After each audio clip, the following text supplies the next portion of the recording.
A couple of weeks ago, I was at the hairdresser's, and the hairdresser and I got talking about personal development, and she said, "Oh, I'm into it too. Do you follow this person? Do you follow that person?" And, we chatted about it for a while, and she said, "Oh, how long have you been doing it?" And blah, blah, blah. And I said, "Well, I've been on this journey for 37 years, and, it's amazing, and I love it, and I've got a YouTube channel, and blah, blah, blah, blah, blah." What she said next really um, was surprising, but not surprising. She said to me, "Wow, 37 years, you must be really chilled out by now. And you must be really chilled out all the time." And it was so interesting because her perception from the fact that I had been doing this for 37 years was that I had achieved some kind of level of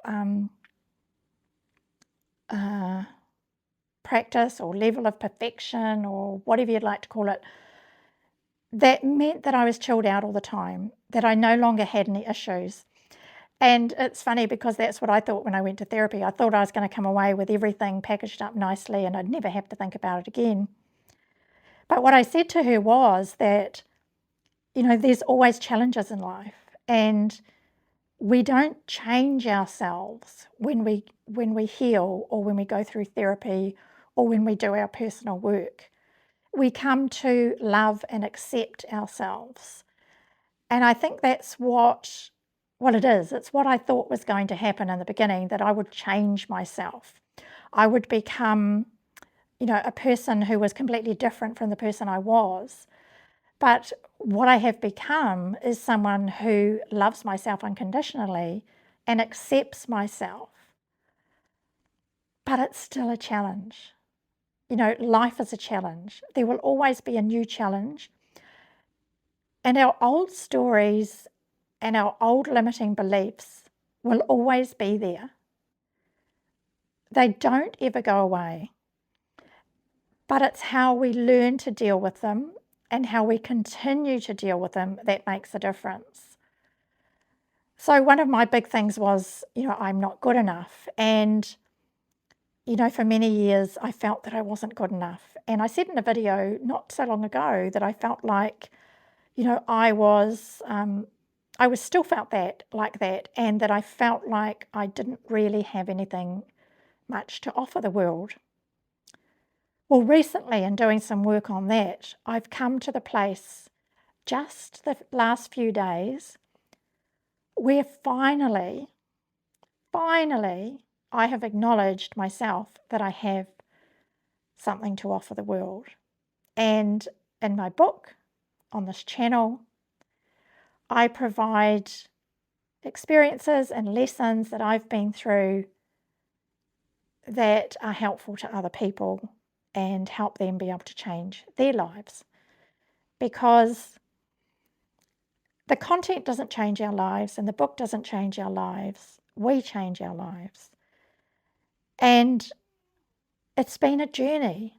It has been such a journey, and it doesn't end. I now know that my personal growth journey will never end. I will always have new challenges. I will always have those little things niggling in the background. But when the I'm not good enough feelings come up again, I'll be able to, shut them down and remind myself that I am good enough and that I do have something of value to offer. And that's how I continue to work with them until that becomes part of me. And every new step we take with our personal development takes time to become part of us. It doesn't happen overnight.